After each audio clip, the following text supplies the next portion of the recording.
နာဂတ်မှာလူတွေအပြင်ထွက်တာကတရားမဝင်တော့ပါဘူးလူတိုင်းကအထပ်ပေါင်းထောင်ချီရှိတဲ့မြေအောက်ကဘာကြီးစီမဖြစ်မနေပြောင်းရွှေ့နေထိုင်ကြရပြီးအဲ့ဒီနေရာကိုစိုက်လိုလို့ခေါ်ပါတယ်သူတို့တွေကမွေးကလေးကဒီမှာပဲနေလာခဲ့ကြတာဆိုတော့လွန်ခဲ့တဲ့နှစ်ပေါင်းရာချီကလေးကဒီစိုက်လိုကြီးကိုဘယ်သူဆောက်ခဲ့လဲဆိုတာဘယ်သူမှမသိကြပါဘူးဒါပေမဲ့အပြင်ကဘာကြီးမှာအစိမ့်ငွေတွေအမြဲဖုံးလွှမ်းနေတယ်ဆိုတာကိုတော့လူတိုင်းသိကြပြီးအပြင်ထွက်တဲ့သူတိုင်းတေချာပေါက်တေးရမှာပါပ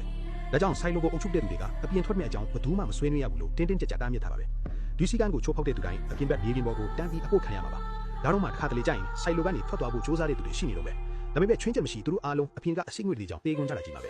ဲဂျက်ဟာစိုက်လိုရဲ့ရဲအုပ်တယောက်အနေနဲ့အပြင်မထွက်ရဘူးဆိုတဲ့တားမြစ်ချက်ကိုအငြင်းတန်းလိုက်နိုင်ပါတယ်ဒါပေမဲ့ဒီနေ့မှာတော့သူရုပ်တရက်စိတ်ပြောင်းသွားတယ်သူအချုပ်ခန်းတစ်ခုစီရှောက်သွားပြီးသူ့ကိုယ်သူအထဲမှာတော့ခါပိတ်လောက်လိုက်ပါတယ်ပြီးတော့သူ့လက်ထဲကတော့ကိုလွှင့်ပစ်လိုက်ပြီးမင်းဘော်က screen ကိုလှည့်ကြည့်လိုက်တယ်အဲ့ဒီ screen မှာအပြင်ကဘာရဲ့မြင်ကွင်းကိုတိုက်ကြိုက်ပြသနေတာပါအဲ့ဒီအချိန်မှာ Jack ကအလောင်းတစ်လောင်းကိုစိုက်ကြည့်ရင်အတွေးနဲ့ချက်နေခဲ့ပြီးစကားတကုန်းပြိုလိုက်တယ် Should have done it 2 years ago အဲ့ဒီအချိန်လေးမှာပဲသူ့ရဲ့လွတ်ခေါ်ကိုင်းမှာ John ရောက်လာပါတယ် Jack အပြင်ထွက်ချင်နေမှ John တီးသွားတဲ့အခါသူတွေးပြစ်ပြီးချက်တီးတွေထွားသွားခဲ့တယ်သူက Jack ကိုမိုင်းနေတဲ့အလုပ်တွေမလုပ်ဖို့တားပေးမယ်လေ Jack ကဒီစကားကိုပဲပြက်ပြက်သားသားပြောလိုက်ပါတယ် Wanna go out အပြင်ထွက်ရင်တေချာပေါက်တေးရမယ်ဆိုတာကိုတေးသေးချာချာသိရပါနဲ့ဘာလို့ Jack ကဒီလိုရွေးချယ်ခဲ့ရတာလဲဆိုရင်သူကစိုက်လိုရဲ့ရွှေ့ဝက်ချက်ကိုရှာတွေ့သွားပုံရလို့ပါလွန်ခဲ့တဲ့3နှစ်က Jack ရဲ့မိန်းမ Allison ဟာစားတော့ခန်းမထဲမှာရုတ်တရက်စိတ်လွတ်သွားခဲ့တယ်သူမက screen ပေါ်ကမြင်ကွင်းတွေဟာအတူတွေပါလို့လူတိုင်းကိုအော်ပြောခဲ့ပါတယ်အပြင်ဘက်ကကောင်းကင်ကြီးကတကယ်တော့အပြာရောင်ဖြစ်ပြီးမျက်ခင်းတွေကစိမ့်လန့်နေတယ်လေးထုတ်ကလည်းအတန်းရှင်းလက်ဆက်ပြီးအစိမ့်ငွေ့ဆိုတာလုံးဝမရှိဘူးလို့သူမကပြောခဲ့တယ်ဒါပေမဲ့ Allison ပြောတာကိုဘယ်သူမှမယုံခဲ့ကြပဲလူတိုင်းကသူမယူသွားပြီလို့ပဲထင်ခဲ့ကြတာပါအဲ့ဒီအချိန်မှာ Jack ကပြေးလာပြီးသူမကိုစိတ်ငြိမ်သွားအောင်အစွမ်းကုန်စူးစမ်းပြီးဖြောင်းပြခဲ့ပါတယ်ဒါပေမဲ့သူဘလောက်ပဲစူးစမ်း Allison ကပိုပြီးစိတ်လှုပ်ရှားလာခဲ့တယ်သူမမှန်တယ်ဆိုတာကိုတက်တည်ပြဖို့ဒီစကားတွေကိုပြောဖို့ကလွဲပြီး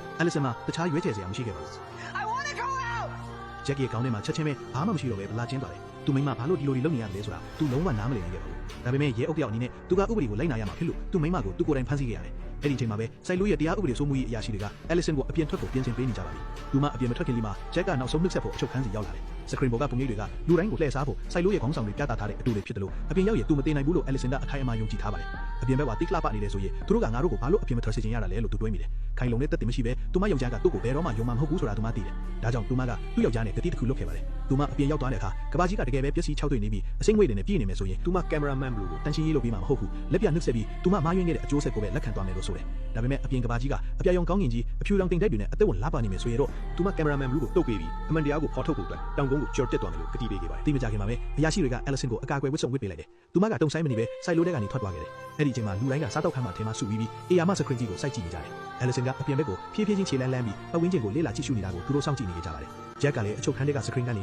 အားလုံးကိုမြင်တွေ့နေရတယ်မကြခင်မှာပဲ Allison ကကင်မရာနားကိုရှောက်သွားပြီးမှန်ပြီလူကိုစတုပ်လိုက်တဲ့အခါလူအုပ်ကြီးစီကအောင်ပွဲကန်ပေါ်ဟစ်တန်ပြီးထွက်ပေါ်လာပါတယ် Allison ရဲ့မျက်နှာပေါ်မှာလည်းစိတ်သက်သာရသွားတဲ့အပြုံးတစ်ခုပေါ်လာခဲ့တယ် Jack လည်းသူမြင်နေရတာကိုယုံတောင်မယုံနိုင်ဖြစ်သွားတယ်အဲဒီနောက် Allison ကတောင်ကုန်းဘက်ကိုစပြီးရှောက်သွားပါတယ်ဒါပေမဲ့ခြေလန်းအနှဲငယ်ရှောက်အပြီးမှပဲ Jack အကြောက်ဆုံးအရာကတကယ်ဖြစ်လာခဲ့တယ်သူမရုတ်တရက်မြေပြင်ပေါ်ကိုလဲကျသွားပြီးဘယ်တော့မှပြန်ထမလာနိုင်တော့ပါဘူးသူမရဲ့တေဆုံးမှုက Jack ရဲ့အရင်ထဲမှာတန်တရားမျိုးစေ့ကိုချပေးခဲ့တယ်သူမကကင်မရာမှန်ဘလူးကိုတုတ်ပေးခဲ့တဲ့အတွက်အမှန်တရားကိုဖော်ထုတ်ဖို့မျှော်လင့်ချက်နဲ့ Jack ဟာအပြင်ထွက်ဖို့သူ့တဘောစန္ဒာရတောင်းဆိုခဲ့တာဖြစ်ပါတယ်အကာအကွယ်ဝတ်စုံကိုဝတ်ဆင်ပြီးနောက်သူလည်းတုံဆိုင်မနေပဲစိုက်လိုတဲ့ကန်ကြီးထွက်သွားခဲ့တယ်နောက်တစ်ချိန်လူတိုင်းဟာစားတောက်ခန်းမှာက screen ရှေ့မှာပြန်စုဝေးလာကြပြန်ပါတယ် Jack အပြင်ကိုရောက်သွားတဲ့အခါသူမြင်လိုက်ရတဲ့မြင်ကွင်းကြောင့်သူလုံးဝအံ့အားသင့်နှင်းသက်သွားတယ်အပြင်ကဘာကြီးကသူ့မိန်းမပြောပြခဲ့တယ်လို့ပဲအပြာရောင်ကောင်းငင်စိမ့်လန်းတဲ့မျက်ခင်းတွေနဲ့လေတော့မှပြန်ထမ်းနေတဲ့ညှက်တွေနဲ့အတိအကျပါတယ်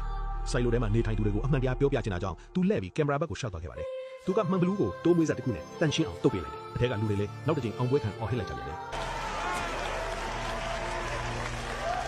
ဒါပေမဲ့အဲ့ဒီအချိန်လေးမှာပဲ Jack ဟာရုတ်တရက်အသက်ရှူရခက်လာခဲ့တယ်သူ့ခြေထောက်တွေလည်းခွေးကျလာပါတယ်မကြခင်မှာပဲသူ့မိန်းမလိုပဲမြေပြင်ပေါ်ကိုလဲကျသွားလို့လူတိုင်းအံ့ဩတုန်လှုပ်သွားကြတယ်မသေးခင်လေးမှာသူကသူ့ရဲ့ခေါင်းဆောင်ကိုချွတ်လိုက်ပါတယ်အရင်ကဘယ်သူမှအဲ့ဒီလိုမလုပ်ခဲ့ဘူးဒါကြောင့်စိုင်လိုတွေကလူတွေလည်းအံ့အားသင့်သွားကြတယ်နောက်ဆုံးကြံတဲ့ခွန်ဟားလေးနဲ့ Jack ဟာသူ့မိန်းမအနားကိုတွားသွားပြီးနောက်မှာတော့သူ့မိန်းမလိုပဲအပြက်အစည်းတွေကြားမှာထာဝရလဲကျသွားခဲ့ပါတယ်စောင့်ကြည့်နေကြတဲ့လူတွေအားလုံးထဲမှာ Jack ဘာလို့သူ့ခေါင်းဆောင်ကိုချွတ်လိုက်တာလဲဆိုတာကို Juliet တယောက်ထဲကနားလေခဲ့ပါတယ်